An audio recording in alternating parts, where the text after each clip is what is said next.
Welcome to episode 40. Hey, this is John Lee Dumas of EO Fire, and you're listening to Who Did That Voice, where we take an in-depth look at voiceovers. It's a new year, and if you're like me, you are already thinking about warmer weather and taking that getaway to that tropical or exotic destination. Maybe you plan to travel to Walt Disney World or Universal Studios. No matter what kind of trip you plan, 3D Travel Company is the company for you. Just visit 3dtravelcompany.com and let them know that Trenton sent you from Who Did That Voice. Or you can book on www.whodidthatvoice.co and click the Book Now button. For a limited time, Who Did That Voice listeners can receive a Disney gift card for qualifying Disney and Universal trips booked and traveled by the end of 2017. Book today and travel away. Welcome to Who Did That Voice, the show where we take an in-depth look at voiceover. And now, here's your host, Trenton Larkin. Hey everyone, and welcome back to the show. Today's special guest hails all the way from New York City over at News Channel 6, and she is their top reporter, none other than April O'Neil. This is April O'Neil reporting from on board McDonald Crump's yacht. They're interrupting Bugzilla versus the Snail Monster to bring us party updates? The guests are all being held for ransom by Captain Phineas Filch. Unless $2 billion ransom is paid immediately, all of us will be forced to walk the plank. Now sit back, relax, and enjoy the show. Hello everyone, and welcome to another episode of Who Did That Voice? Today on the show we have Renae Jacobs joining us. Renae, thank you so much for coming on the show today. Absolutely, I'm really excited. Well, it's an absolute pleasure to have you today, Renae, and I'm so glad we were able to grab you for an interview. The very first thing we always like to do, Renae, when we start out is just to get a brief story on who our special guest is. And so just tell us, who was Renae Jacobs growing up as a young girl and into the woman that you are now? Well, my goodness, that's a very big question.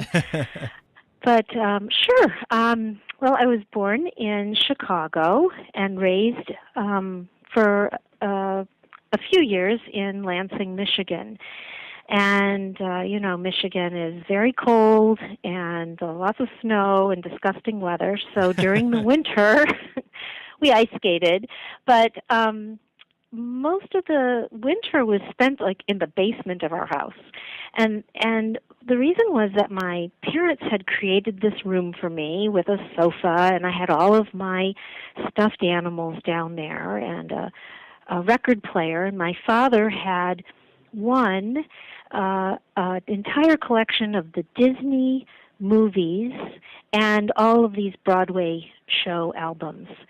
And so I would spend hours in the basement with those records and putting all my stuffed animals on the couch as my audience and basically recreating and memorizing those albums and performing them. So at one point, my mother came down into the basement and was like, "Who's singing down there?"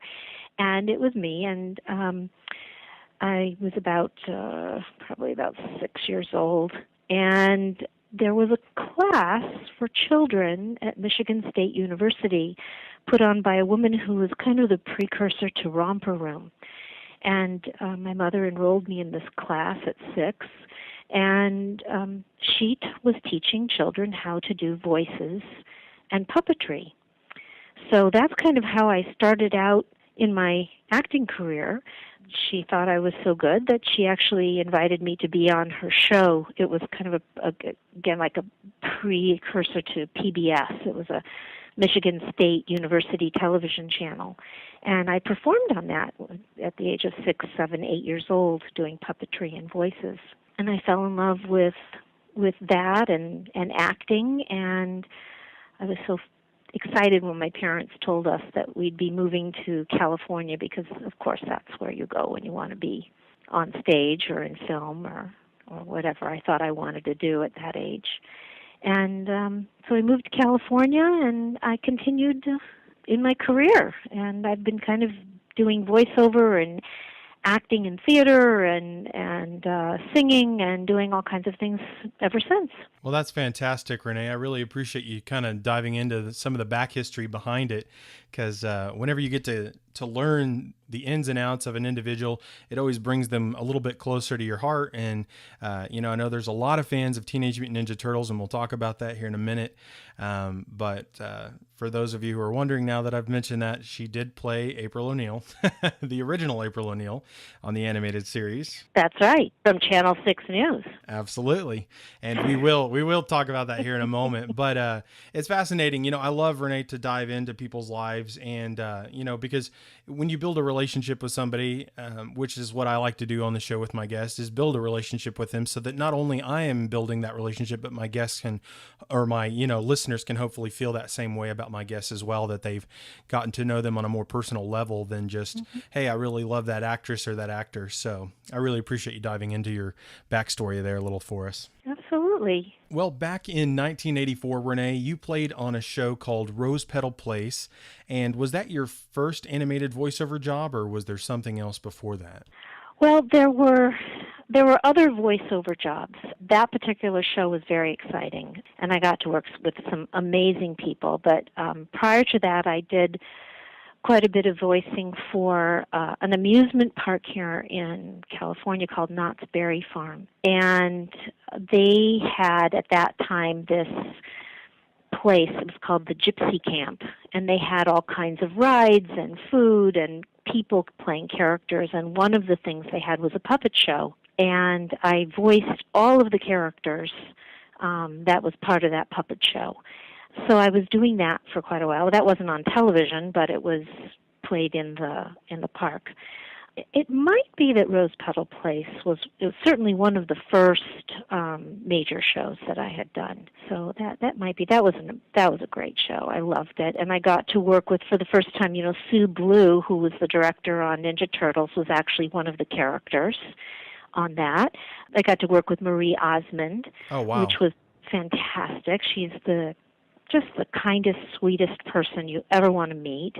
You see her on television, doing these commercials, and she is truly that happy, sweet, kind person. That was fun. I'm trying to remember who else was in that cast. Primarily, those are the two that I remember working with. Okay. Well, with Rose Petal Place, can you tell us a little bit about the show, kind of a little background? And I know the characters you played on the show were, I believe, Orchid and Lily Fair. Is that correct? That's correct. Okay. And just tell us a little about your characters and what was Rose Petal Place all about? What was that show? Oh, well, Rose Petal Place was created by a brilliant producer and writer, David Kirshner, who went on to create An American Tale, and then is now infamously known as the creator of Chucky, which I worked on later as the voice of baby. There's a Bride of Chucky, and then there's a baby born, and I did the voice of the baby. Wow. In the movie. That's wild. Yeah, and also he did Page Master and so many other. Page Master and An American Tale. That's like me too. An American Tale was a pinnacle movie in my life growing up. That and Land Before Time. So. Oh, I'm so glad to hear that. I'm so glad. I played minor roles in Page Master and a number of other productions that David produced, and all of them were amazing. And getting back to Rose Petal Place, that was David's first major animation show. It was with Hallmark, doing the production of it, and it was beautifully animated, and the sessions were really lovely. We all sat kind of old radio style, and it was a lot of fun. There were 2 specials, I believe. So they didn't go on to become animated series, but there were 2 seasons of specials that went on with that. For the Rose Petal Place? Yes. Yeah, and a lot of the older shows, they didn't really have the structure like you're saying now, kind of where it was season 1, season 2. They kind of sometimes just did a few episodes or a few specials, like you say, and then they kind of conglomerate them and might call them a season now. But back then, the cartoons were done a little bit differently, weren't they, as a whole? Well, they were done primarily to promote toys. Oh, okay. You know those toys. Yeah, so it was more of a little short to kind of draw people in to buy the toys. Right. And I believe that Hasbro was the toy creator on that.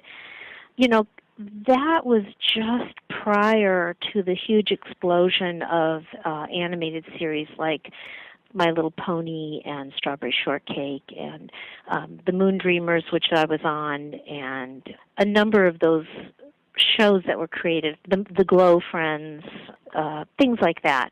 So Rose Petal Place was kind of like the beginning, and it didn't take off into a series. I don't think anyone ever considered it going into a series.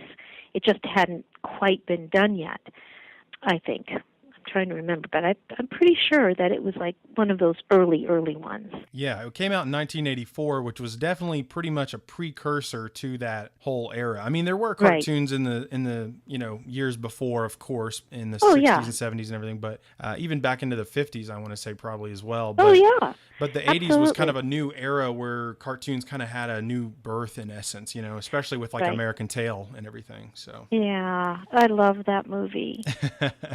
There are no cats in America. That is a fantastic show. If you're listening to this show now and you have never heard or seen An American Tail with FIFO, you have to watch that. And FIFO Goes West, which I thought was a great sequel. But An American Tail is just an unbeatable classic animation feature film. So, but anyway, sidetrack. That's okay. And the characters that I played on Rose Petal Place they were all supportive friends of Rose Petal, who was played by Marie Osmond. So Orchid was from the South, and she always said there's a place for everything and a thing for every place. And she liked to shop, which was totally close, near and dear to my heart.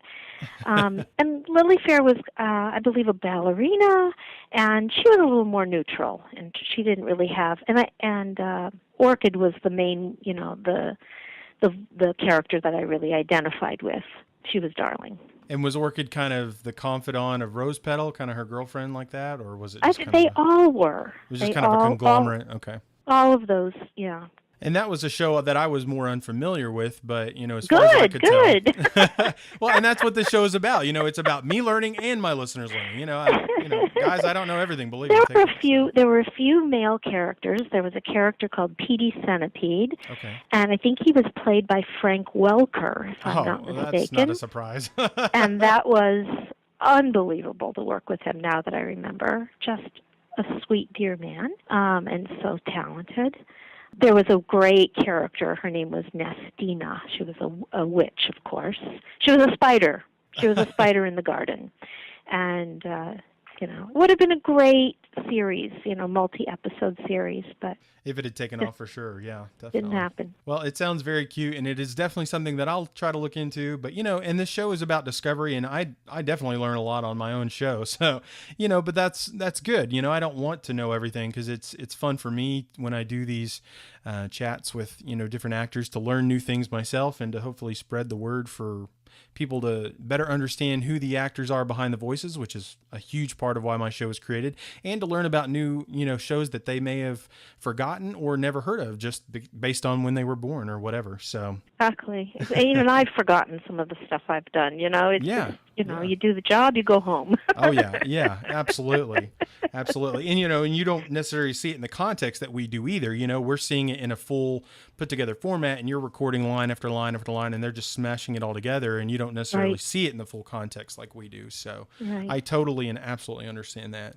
Renae, thank you so much for sharing that about Rose Petal Place. I definitely will look into it, and it sounds like a very sweet show. And it was very, very sweet. I know that they tried to revive it somewhat recently, and I think there was some issue legally with it of some kind. So hopefully someday it'll come back, as a lot of these shows are starting to come back again. Yeah. just like Turtles. Yeah, kind of having a rebirth. Right. Well, speaking of Turtles, Renae, what actually transpired for you to become the voice of April O'Neil on the original 1987 TMNT, Teenage Mutant Ninja Turtles? Well, it's funny that you ask, and I've told this story before, but nobody knew what Teenage Mutant Ninja Turtles was. Nobody. I mean, even the guys. It's kind of a guy comic book. It's not usually, you wouldn't say that the original comic books were something girls would be reading. Yeah. It's kind of dark, etc. But even the guys didn't quite know. And, okay, I have to tell you, this is before the Internet.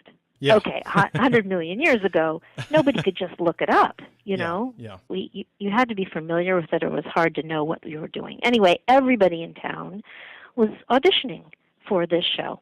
And, of course, just like all the other women voiceover actresses, I went in for my audition, and I gave an audition, and then I heard I got the part. But during the recording of the first 5 episodes, the director came up to me and said, I really didn't want you for this part. I played everybody's voice except yours, and the producers didn't care for anybody. And finally I said, well, I have this one last voice, but I don't really think she's right. And then they played my tape, and of course they said, that's April. So you just never know how you're going to get, how you're going to get the part. And I had no idea, what Turtles was about or what we were about to embark on when I got that call. So we did the first 5 episodes, and then, that was kind of it. And then it played. Again, this was to promote toys, absolutely. Playmates toys. And then on April 7th, 1988, and I know that date because that was the date my daughter was born, I got a call from my agent congratulating me on the birth of my first child, and that Teenage Mutant Ninja Turtles was picked up to go to series. Fantastic. A double special day. Exactly. Doubly special, yeah. That's fantastic. And guys, for those of you listening who did hear Renae say they played her tape, we are talking about a cassette tape. And if you don't know what it is, seriously, go look it up. Oh my God. Shut up. You're making me very, very, very depressed here.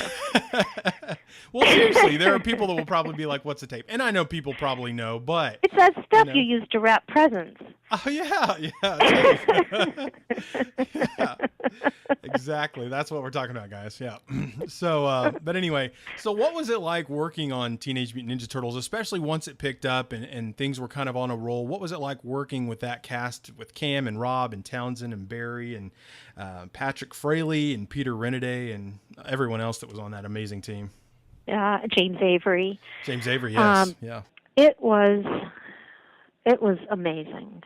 First of all, nowadays they don't always record with the entire cast there. They will record, like when I went in to do April O'Neil's mother, on the new show. Yeah.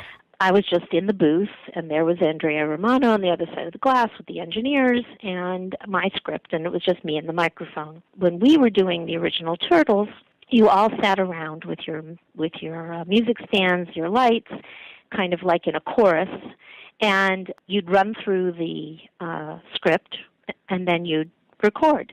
And the sparks in the room, the chemistry between the guys was so amazing. I don't know if Turtles would have been as popular or as successful without that ability to have that chemistry. I mean, now when they record it, these are talented actors, I'm not saying, but they kind of have the original Turtles, and there have been so many machinations with the movies and other series that the history's already there. Yeah. That my guys created those characters. Absolutely. And truly, the only thing that lifts a two-dimensional piece of art off the page is that voice and that energy and that relationship. And the lines, a lot of the script, the guys were ad-libbing and creating this kind of conglomeration of the Marx Brothers and the Three Stooges and Abbott and Costello. They drew upon their talent and their knowledge to create that relationship. And It was a lot of fun. They had to calm us down. I always said going to work was like your parents would drop you off in the sandbox and they'd say, okay, play nice and don't throw any sand. And then the parents would leave and you'd throw sand. Yeah. It was really fun. I mean, we had to get serious and do the show. And there were many times like we'd start a new season and we'd get the lecture. The network wants it darker. They want, no more playing around. We got to do it straight. They want it darker. And after a couple of episodes into the season, it would gently go back into that really fun place. And that's where I thought it should have been, and we all did. There's enough darkness in children's lives. Yeah. I think that and there was enough humor that it was multi-generational because they were playing on the comedy of geniuses like Abbott and Costello and the Marx Brothers, etc. And so children and adults can relate to that, and you can see now it's holding up even now. The fan base is huge for the old series. Oh yeah, and they've been re-releasing all of them on DVDs as the years have gone on through, I believe, Lionsgate. It just keeps bringing new viewers and fans of the show all the time because it's just good. What's wonderful for us as actors is to see how the people who fell in love with us when they were 9 and 10, 11, 12 are now bringing their children and sitting and watching this show with their children. And, there were a lot of lessons, good, Splinter taught a lot of lessons. The guys are friends. They work together. They're fighting for justice. They're not using foul language. They're good role models. They're fun. And they're good role models. And parents are able to now share their love with their children. It's incredible. Well, Renae, thank you so much for sharing all that info on Turtles. It's fascinating to learn from somebody who was there and who did it. What was it like for you, though, playing April O'Neil, working alongside the Turtles and kind of, being the heroine in need of help at times and stuff? All the time. Yeah, all the time, I guess, yeah. The big line, right? Yeah. Put me down, you big ape! It was great. The guys continue to be so kind, so sweet, so giving. April was kind of their, straight woman to their antics, and she was constantly needing rescuing. So I didn't get the chance to really, play in the sandbox with the guys in terms of the lines, but so generous and kind, and just to watch them and be in their presence, and watch the magic that they performed was really quite a blessing. It was fun. James Avery was huge. I mean, I'm 4'10", and he was well over 6 feet, and there were times where he'd come in and give me a hug and lift me up off the floor. And it's like, hi, James. Okay, you can put me down now. There was some seriousness in terms of in the booth they were trying to get certain things done, and they made it very clear that we were to put Turtles first, and that if we didn't, we would be replaced. So, we weren't partying together and, with the people in the booth and with us and the cast and going out to lunch. We came in, we did our work, we went home, but we were always there for each other, and everybody was very supportive and kind. Absolutely. And for those of you who don't know, James Avery played Shredder, and then kind of less and less as he became Uncle Phil on Fresh Prince of Bel-Air. And sadly, he passed away back in, I think it was 2013, so just a couple of years ago. So yeah, kind of before the whole Comic-Con Turtles reunion, it was just on that verge, and I know he would have been part of it, but unfortunately he had a heart problem and he passed away. Yeah, that was super sad. He's always seemed like a very bubbly and energetic and very fun and out there kind of guy who would be very willing and giving, just like every other voice actor I've ever talked with. So very much so, but I think that your listeners would be really interested to read about James Avery and his background. He was a very serious Shakespearean actor. He was on the forefront of the civil rights movement, an amazing man with a lot of heart, and gave a lot to to this world, not just with his acting. So I highly recommend people looking into who James Avery was and what he did. I didn't even know until he passed away, and I went to his memorial service, and I was blown away by this big, giant teddy bear of a man and the depth of his talent and the depth of his character. So I that would be a nice tribute to him. Absolutely, Renae. Well, thank you so much for sharing that about James, because he's definitely an actor who has a special place in my heart, as all of you guys do from Turtles. And I really appreciate you sharing that, because, one of the best ways to get to know people who are no longer with us anymore is through those who worked with them and knew them best, So I really appreciate that a lot. Sure. Renae, there's a lot of people that listen to this show that, may just consider voiceover something that's fascinating, and then there's others that are going to consider it something that they might look at for a career. What kind of advice would you give to somebody who might be interested in pursuing a voiceover career? I get that question a lot because I think that it seems to be a very exciting job. It seems like it's a lot of fun, and that's true. But there is a lot of competition out there now. People would tell me there's a lot of competition, but if you've got that bug and if you've got that drive and that is what you're going to do and no one's going to stop you, then that's what you have to do. But you have to have a huge collection of characters in your back pocket. You can't just be a one-voice person. That's just not possible. And I've had so many people come up to me and say, "Oh, I have this voice, and everybody thinks that I should do this." Okay, you have one voice. That's not getting you anywhere. So you really have to study. You have to work with others, let them hear you, people in the business who can give you advice, and ask them honestly, do you think I have a chance or do you think I not have a chance? And then if you're getting that encouragement and somebody's taking you seriously, then define who those voices are. Come up with a name for each one of those characters. Review them, practice them, have them in on your phone, so you can. Oh yeah, I'll pull out Janet or Peter or whatever name you give these voices. But you have to have them at your fingertips, ready to go, ready to use, and you have to be able to blend them too. So you might have Susan, who's from New York and she's 20, and you might want to blend it with Peter, who's from the South, and he's 50. And I know that sounds weird, but if you listen to any of the interviews that Pat Fraley has given, he talks about how he came up with the voice for Krang, that he took, 3 or 4 different characters that he had in his back pocket and combined them. And then he physically did things by using his hand near his throat and modulating his throat. So if it's not a fantasy. It's a very big, very difficult world out there. You're going to get no more than you're going to get yes. If you can't take rejection, do something else that you can be passionate about. But if nothing's going to stop you, then be prepared. They say that luck is preparation meeting opportunity.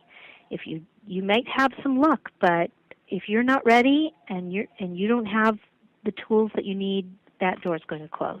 Absolutely. Well, thank you so much for sharing that with us, Renae, because sure, a lot of Turtle fans will hear this and definitely take your advice to heart.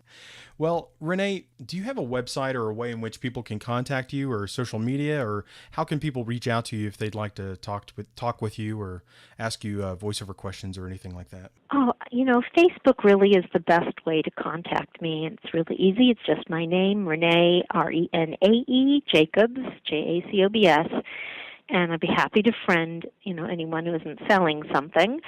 And happy to answer questions. I do get questions about, how can I get an autograph? And, that unfortunately is a difficult one, because if I were to give free autographs and, send them, I'd be living on the streets. I'm kidding, but I don't do that routinely. There are special cases and situations, and sometimes if someone asks and they want to send a donation to my favorite charity, then I'm happy to do that. But I'm happy to answer any questions, and I do. I have some just absolutely lovely, wonderful fans, and I just adore them. And so anyone who needs me, if there's a job out there, they can contact me with that too. By that way too. Absolutely, definitely. If anybody's doing any fan films or anything and they want to hire Renae Yeah, absolutely. for Turtles or anything at all, definitely. But Renae, what was your favorite cartoon character from growing up and why? Okay, so I can tell you about my favorite shows That'll work. That's fine. because I was definitely huge fan of a cartoon show called Johnny Quest. Oh, yeah. I don't know if anyone remembers that. Anything that Mel Blanc did, huge fan. I mean, he's I got to work with him. He just a hero. Loved him. There was a show called Fractured Fairy Tales. It was just a tiny little thing that used to come on the end or the beginning of other shows. And, of course, all the Disney animated movies are so near and dear to my heart. But I think the biggest influence on my life was a show called H.R. Puffin Stuff. Okay. Did you know that show? It sounds kind of familiar, but I don't recall it offhand. So I can't remember who it was put on by right now. Huge people. Oh my God, I can't remember. But there's an actor. His name was Jack Wilde. He played the Artful Dodger in Oliver, and then an amazing woman named Billy Bird who played a character named Witchy Poo, and all of those shows really had an effect on my life. The June Forays and the Mel Blancs and all of them were just a huge influence on me. So those, as I can remember, those are my favorite shows, but not one particular character or voice. Well, that's absolutely understandable because some people, like you say, have more of a generalized, they appreciated the entire show, not just a character. So, and like you said, Mel Blanc, he did so many, you couldn't really pick one. Exactly. So, exactly. Absolutely understand. Well, Renae, I have one final question for you today. And that question is, what is the legacy that you want to leave behind? Okay, that's a very big question. So I think that the real legacy that I personally would like to leave behind is to make this world a little better place than before I came into it. And if that's through the Ninja Turtles, I've heard from so many fans that Turtles got them through very difficult times in their lives. I don't know what was going on, with bullying or what, maybe back in the day we weren't as sensitive to people who needed a little bit more love than others.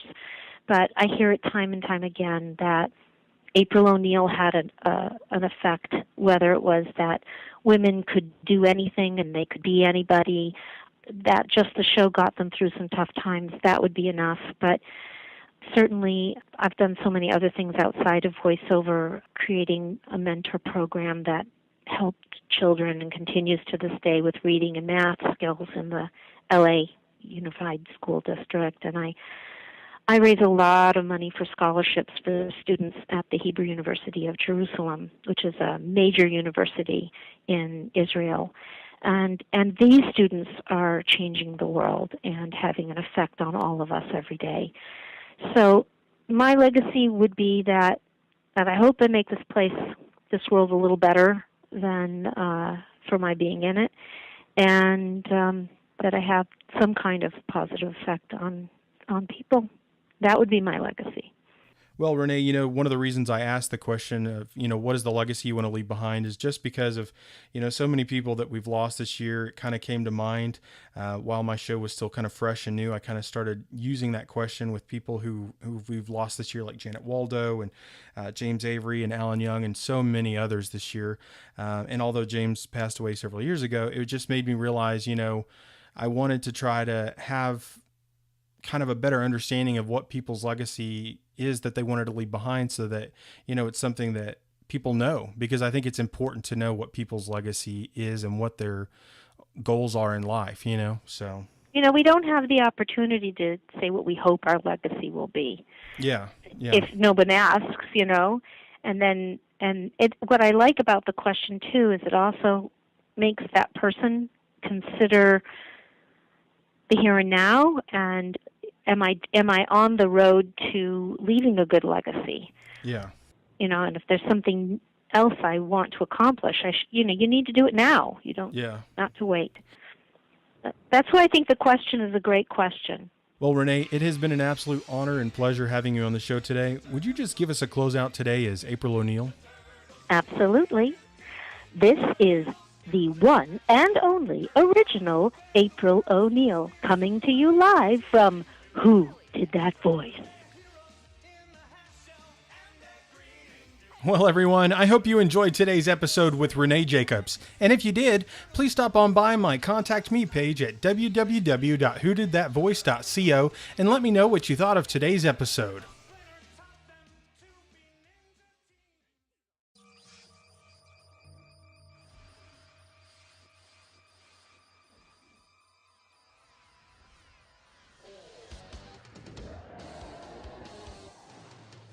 Hey everyone, I have a special announcement for you. This February will be Sailor Moon Month, the very first month that we've ever done a theme.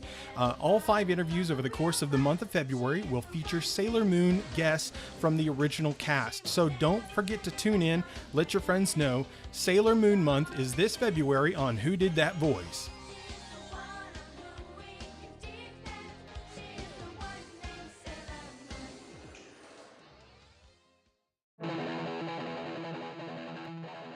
Well, everyone, that's all the time we have for this episode.